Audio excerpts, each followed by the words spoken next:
Today I'm going to share with you a bit about my life. This is Season 2, Episode 13.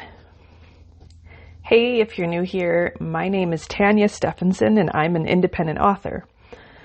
On my podcast and the Tanya's Writing Realm YouTube channel, my focus has been sharing what I've learned so far on my journey as an author and updating where I'm at with my writing projects and publishing status.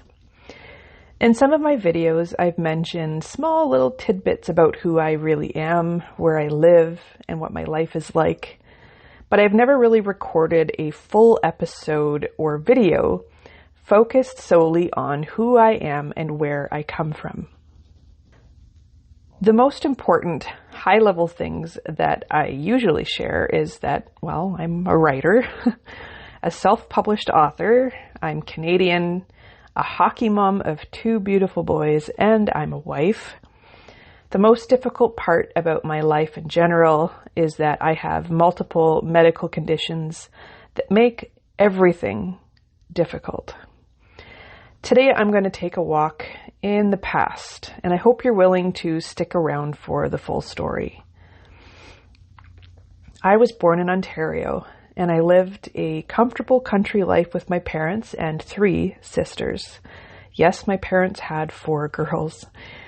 Back then, my father was a truck driver, and my mother was lucky enough to be able to stay home with us.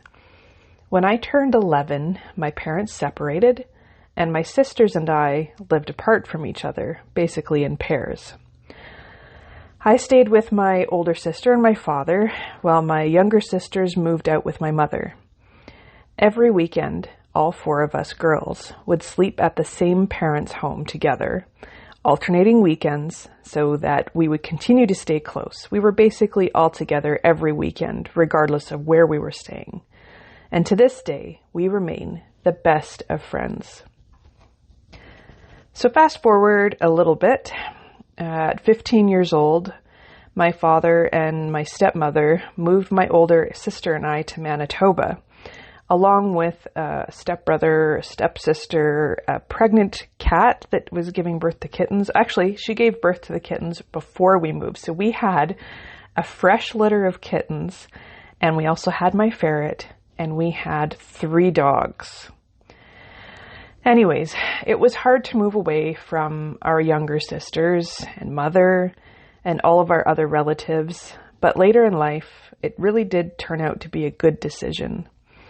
A part of me will always regret being parted from close family and my mother, but the quality of life and pace of life was actually a lot healthier for me.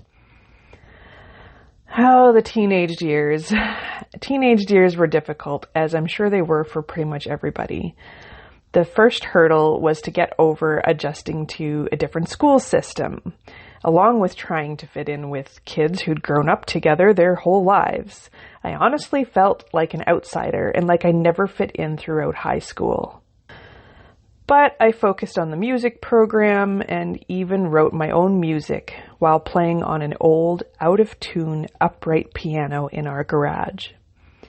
In the year 2000, I graduated high school and I even performed a song that I wrote at our graduation ceremony. Having difficulties at home, I moved out at 18 years old, which was not long after graduation. I took over my older sister's couch at her apartment, and my bedroom, so to speak, was a closet. And I never moved back in with my parents after that. So not long after, in February of 2001, which was about a year after graduation, I met my future husband.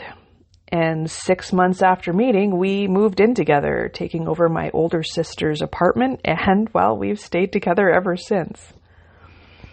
So right after we had our first child, my health really changed. This was right around the same time that I'd started writing, and I joined a writing group. But strange events started popping up, where I'd lose my speech, I'd space out, or even collapse at work and other places. At first it happened about every 6 to 8 weeks, but as time passed, it became more and more frequent. So after having our second child, it became almost daily. Test after test, we searched for answers, but it took years and years to find anything. There was no evidence of anything. Eventually, these events appeared more like seizures, but even a neurologist couldn't diagnose me completely. But the first big result came after approximately 10 years of testing. I found out that I had Chiari malformation, which is a brain disorder, to put it simply. But it took until during the pandemic before I found even more answers. So although the pandemic was very challenging for a lot of people, it actually was health-wise and answer-wise and test-wise, it was probably the two more positive years for me in finding answers. So during this time, I was diagnosed with low blood pressure disorders called orthostatic hypotension and postprandial hypotension. Basically, my blood pressure drops suddenly upon changing position and after eating. So while my body is digesting food, all of my blood pools in my digestive system. So then I was told I had celiac disease because I really needed one more thing to add to my list, which if left untreated, can also cause neurological damage, causing seizures. So after 3 years of waiting for a specialist, I was also diagnosed with functional neurological disorder, which is in short is called FND, and severe anxiety. So I have about 5 or 6 conditions there that can cause non-epileptic seizures, and pinpointing triggers is really not simple.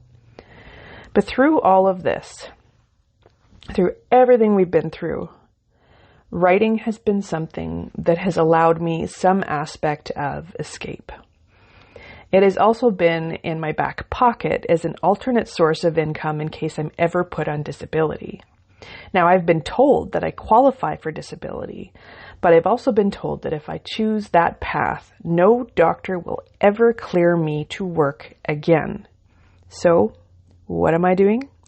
I continue to keep my day job as a production planner in the steel manufacturing industry. And to give up on working, to me, means giving up entirely. And so, in my eyes, it's just not an option. Not right now. I enjoy my job. I love the people that I've worked with for as long as 17 years. I love the ever-changing, ever-challenging world of manufacturing. It is very exciting, and it surprised me when I first started in the world. I have an advanced Excel certification. I use SQL or SQL code, and I'm learning more all the time about how to use code to create unique tools. And one day I hope to use this knowledge in my publications. How?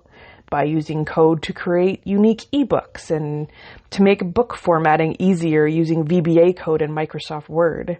I'm not there yet, but it is in my plans. And for all I know, one day I may even create software with some help to help authors. Yeah, it's a far-fetched notion, but it's not impossible. I keep pushing myself forward, and I'm not ready to give up on anything in life. I'm trying to live the most normal life that I possibly can. My family keeps me strong. My job keeps me moving forward, and my writing gives me hope for the future. Have a great rest of your day, afternoon, evening, night, or whatever, and stay strong.